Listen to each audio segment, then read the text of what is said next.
इयम् आकाशवाणी सम्प्रति वार्ताः श्रूयन्ताम्। प्रवाचिका निधिः तिवारी।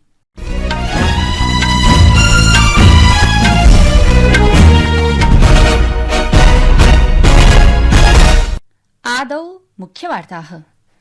अद्य विश्व जल दिवसः आचर्यते। प्रधानमन्त्री नरेन्द्र मोदी अत्रावसरे प्रत्यपादयत् यत् जलं सभ्यतानां जीवनरेखा अस्तीति, तथा च आगामी सन्ततिभ्यः जलसंरक्षणम् आवश्यकं वर्तते इत्यपि कथितवान्। सर्वोच्च न्यायालयेन उक्तं यत् न्यायाधीशस्य यशवन्तवर्मणः इलाहाबाद उच्चन्यायालये स्थानान्तरणस्य प्रस्तावः आन्तरिक निरीक्षण प्रक्रियातः पृथक् अस्तीति। बिहार राज्यम् अद्य स्वकीयः स्थापना दिवसः परिपालयति। अवसरेऽस्मिन् राष्ट्रपतिः द्रौपदी मुर्मुः, प्रधानमन्त्री नरेन्द्र मोदी च जनेभ्यः शुभकामनाम् अयच्छताम्। अमेरिकीय राष्ट्रपतिः डोनाल्ड ट्रम्प इत्यसौ पूर्व राष्ट्रपतिं जो बाइडन इत्येनं, पूर्वोपराष्ट्रपतिं कमला हैरिसम् इत्येतां, पूर्व विदेशमन्त्रिणं हिलेरी क्लिंटनं समेत्य अन्येषां सुरक्षासम्बद्धाः अनुमतीः निरस्तीकृतवान्। अपि च इण्डियन प्रीमियर लीग क्रिकेट प्रतियोगितायाः 18 संस्करणम् अद्यारभ्य कोलकाता नगरस्य ईडन गार्डन्स क्रीडाङ्गणे समारभते। अथ वार्ताः विस्तरेण। अद्य विश्व जल दिवसः आचर्यते। अयं दिवसः स्वच्छ जलस्य महत्त्वं प्रकाशयति, जलसम्पदेः सुस्थिर प्रबन्धनं च पोषयति। विश्वव्यापिनः जलसङ्कटस्य निवारणार्थं जागरूकतां संवर्धयितुं च वैश्विकायोजनस्यास्य लक्ष्यम् अस्ति। अस्मिन् वर्षे विश्व जल दिवसस्य विषयः हिमनदीनां संरक्षणम् इति अस्ति, यत् वैश्विक जलापूर्तिं निर्वोढुं हिमनदीनां महत्वपूर्णां भूमिकां, जलवायु परिवर्तनस्य सम्मुखे संरक्षणोपायानां तात्कालिकीम् आवश्यकतां च अवधानं करोतीति।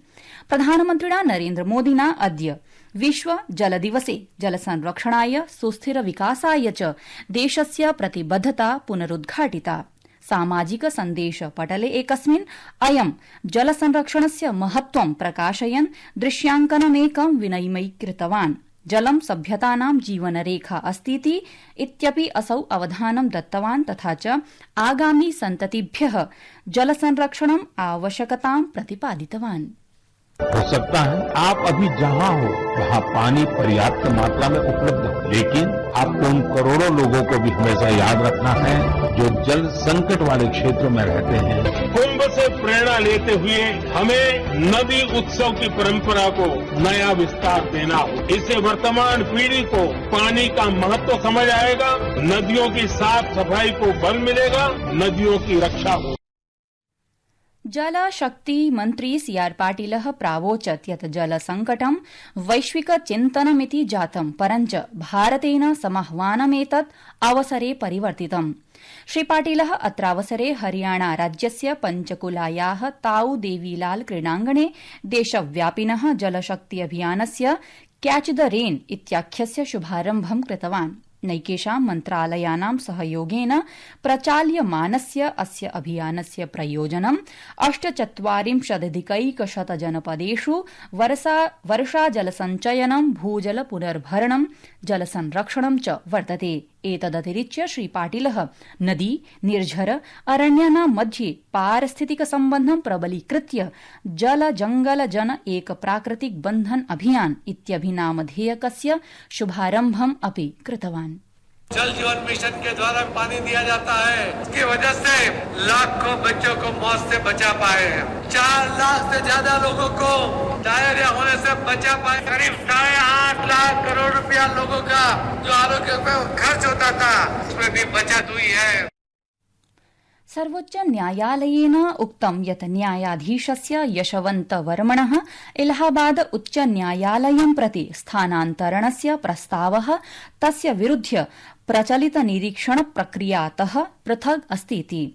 दिल्ली उच्च न्यायालयस्य न्यायाधीशस्य यशवन्तवर्मणः गृहात् तथा कथितस्य धनराशेः प्राप्तेः प्रतिवेदनस्यानन्तरं वक्तव्यमिदं समागतम्। सर्वोच्च न्यायालयेन प्रोक्तं यत् भारतस्य मुख्य न्यायाधीशः सर्वोच्च न्यायालयस्य च 4 वरिष्ठतम न्यायाधीशाः गुरुवासरे अस्य प्रस्तावस्य परीक्षणं कृतवन्तः।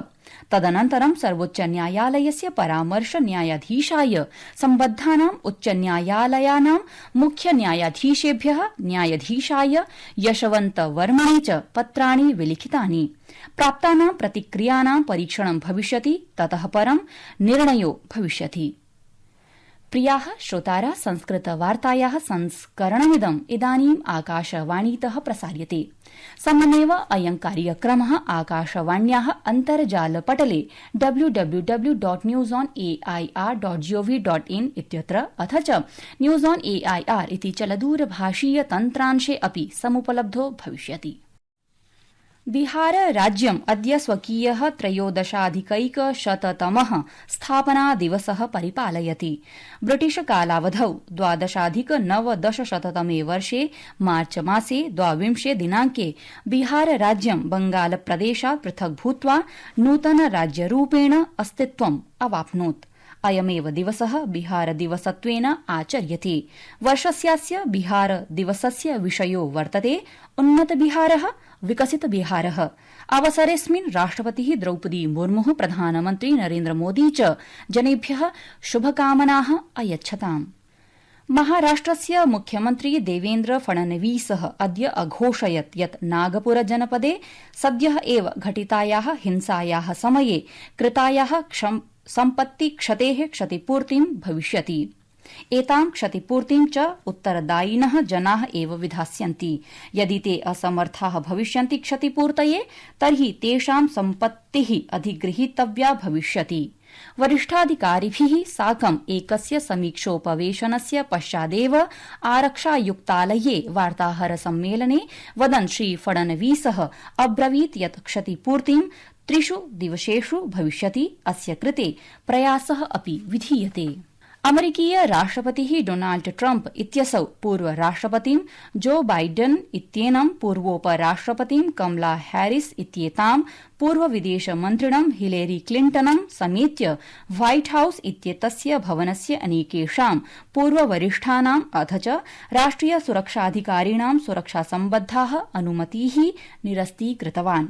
व्हाइट हाउसद्वारा ह्यः सुरक्षाभिकरणप्रमुखेभ्यः प्रेषिते एकस्मिन् पत्रे ट्रम्प इत्यसौ सम्पादितवान् यत् अद्यारभ्य एतेषां समेषां कृते महत्वपूर्ण सर्वकारीय पत्राणि यावत् प्राप्तेः अनुमतिः नैव प्रदातव्या।